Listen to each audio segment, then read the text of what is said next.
Hi, beautiful community. Was the bombing of Hiroshima and Nagasaki justified? One of the things I'm doing this week is engaging more with your correspondence, and here's a question from one member I'm privileged to have in the beautiful community, Michael, who is asking, Vlad, appreciate listening to you on YouTube, and your stuff has influenced my moral thinking in regard to war. Many historians argue that the atomic bombs dropped on Hiroshima and Nagasaki so shortened the war that they saved lives. But recently, Ward Wilson has persuasively argued that the imminent USSR invasion, and not the atomic bombs, led the Japanese leadership to choose surrender to the USA. Whichever is correct, the atomic bombs killed many civilians and did relatively little damage to the Japanese military preparedness. I'd like to hear your views as a moral philosopher on this historic usage of bombs. Michael, I think there are two ways to do this: a proper way, and just, you and me together with the beautiful community having a 5 to 10 minute coffee and just sort of spontaneously exploring the moral economy as it pulls us in different directions here. And that means that we're going to ride roughshod over a lot of deep thoughts that we would ordinarily reference about justness of acts in war, and of course lots of deep historical research into what actually happened and what was in the heads of the people who were making decisions. So let's try to just sort of build out our response, a response that we might be happy with. But actually, first, let me make a political observation that's really important, as important as any analysis that I might give of ethically where we might land. The United States needs to have a debate about the dropping of the bombs. I'm certainly not the first person to call for that. People have been calling for that for decades. The United States still hasn't had a debate about that, and conventional thought in the United States is still sort of covered up in cliches. So, that's a political task, not just for your neighbor in the South, you're in Canada, but for any conversation about a new global order. We often talk about strategy and new arrangements on the international scene. Well, an essential precondition of that is a reckoning with the question, well, could the West propose certain arrangements for the international scene that come with an account of how we ourselves are actually going to stick to them? Because one of the things, and it's not the main thing, and it's not the only thing, but one of the things that's undermined the international order is that we haven't stuck to the ideas and principles we've preached ourselves. So as part of that, actually a public conversation about the dropping of the nuclear bombs on Japan in the United States would be very good. And I don't mean that it has to land on one particular answer. Indeed, a conflictual, involving public conversation would be very important to have. How difficult is this, though, in the age of polarized social media? It's nearly impossible, but it's something worth aspiring for. So putting aside this politics point, where are we ethically? Well, let's try.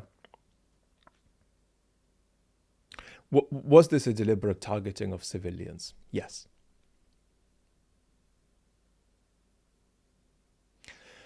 Was it an act of terror in the sense of the concept involved being one of terrorizing a civilian population to achieve a political effect? In that sense, it was an act of terror.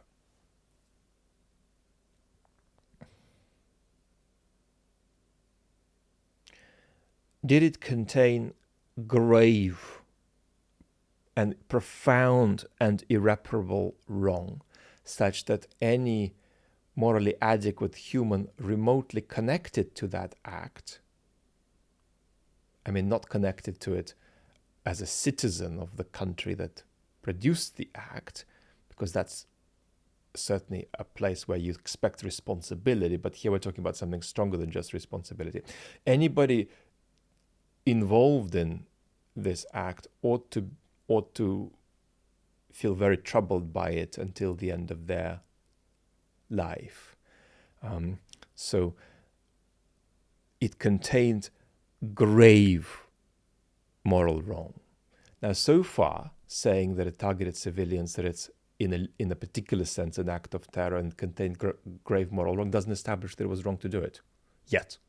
All it establishes is just the three things we've said it establishes. So what else do we need to do? I think we need to carry on. But before we carry on, let's put two very important points on the table that help us also with our orientation. Don't see the Allies' participation in the Second World War through the prisms of their worst war crimes. Right? That would not make sense. And so actually, before we land anywhere, the problem I have with certain people who are deeply critical of, all Western foreign involvement anywhere, is that sometimes they give us a correct analysis of a particular bad thing the West has done, but they see an entire stretch of action and policy and involvement through the prism of that particular act. And you cannot write an account of the Second World War that is 100 pages long, the Allies' role in the Second World War, that is 100 pages long, if you spend 50 pages of that talking about the egregious bombing of Dresden. You might get Dresden right, but you'll lose the big picture of the war, right? So you can't see the Allies' role in the Second World War through the prism of Hiroshima and Nagasaki only, right? And it's an important thing to note, because that's actually often what will be wrong with the people who spend all their time talking about how wrong that is. Not that they're wrong about how wrong it is, but that they're wrong to see the whole war through the prism of these crimes. And we do that to other countries too. So, and that's not okay. The second thing to qualify ourselves with is that in politics, ethics is one consideration among others. Politics is not just the application of moral principles to the political sphere. If you try to get that account off the ground, you will never be able to get a three-dimensional account of a political agent. And that's something that in the Western tradition, from Thucydides to Machiavelli, people grasped well. Now, what you're looking for, therefore, is in big political decisions for ethical considerations to play not too big but not too small a role. It's often what we talk about, things drifting along each other. You don't want something to drift away too much, and you don't want something to drift too close. And we had this drift conversation in relation to another topic recently, which is populism, right? We don't want politicians' discourse to drift too far away from how you and I talk at the kitchen table, because then politics will be alien. But we don't want it to drift too close and just become kitchen table conversation, because that will inspire us, in a negative sense, to begin giving up on the procedural qualities of modern bureaucratic states and their democratic functions. So these two qualifiers, let's try to move on a bit. So, targeted civilians, in a limited sense an act of terror, contained grave wrong. What else do we need to ask? Was it necessary? And here I run into difficulty as a person who could professionally talk about ethics but not 20th century history. So there are some things I can say and some things where I need to slow down and just paint a panorama of what historians seem to say.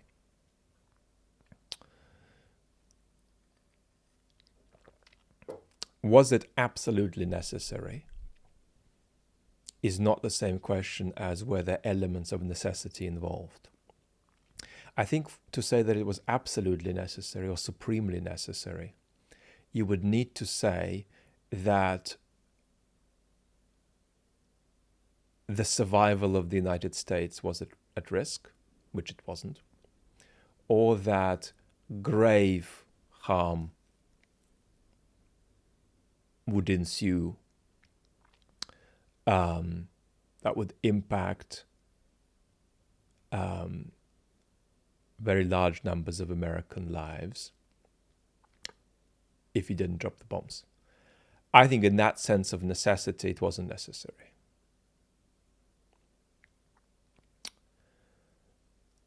The next question that arises is perhaps more interesting than necessity: inevitability. Was it inevitable? And here we say, well, what was inevitable? What inevitability are we talking about? And here is an inevitability argument in a cartoonish form. And I know this is historically regarded as incorrect, so take it as a sketch, not as historical reality. The invasion of Japan that would lead to catastrophic and greater loss of life on both sides would be the only alternative to dropping the nuclear bombs. And here, you're not saying it's necessary, because it's not necessary, but you're saying it's inevitable. In other words, it's inevitable that the US political system would produce this result, and therefore anybody acting in that political system would potentially be choosing between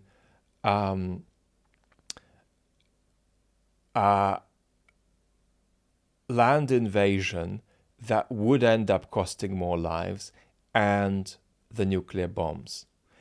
If that were the case,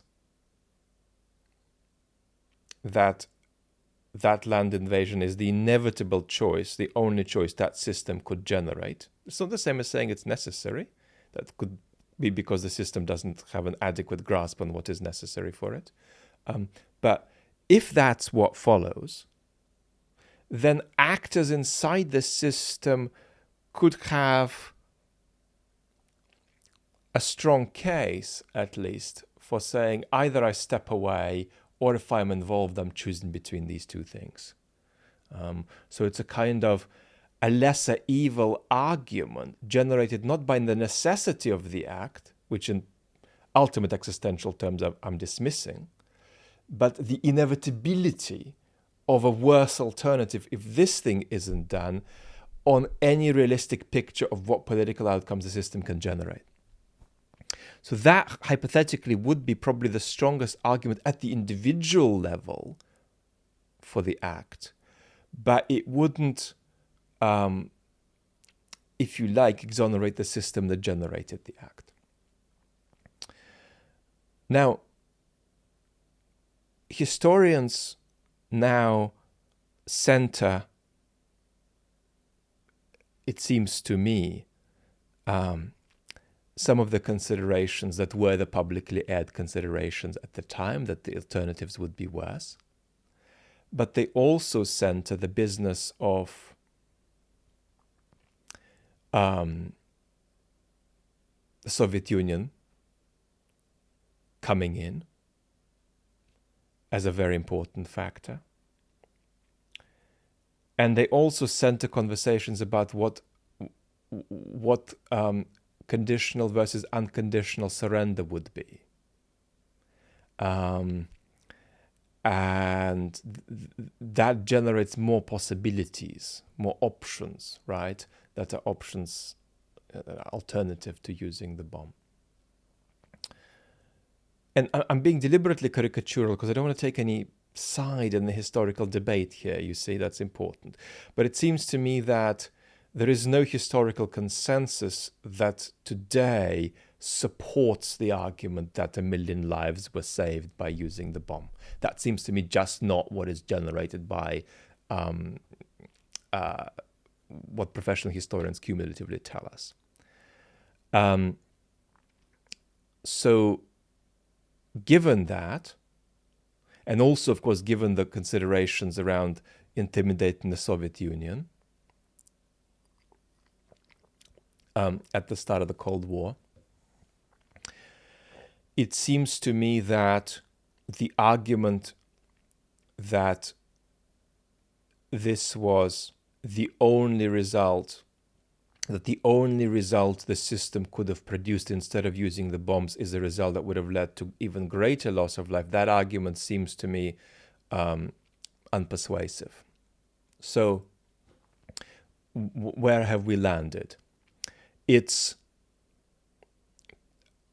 deliberate targeting of civilians with a significant element of terror that contains gross and irreparable wrong, that is not based on absolute supreme existential necessity,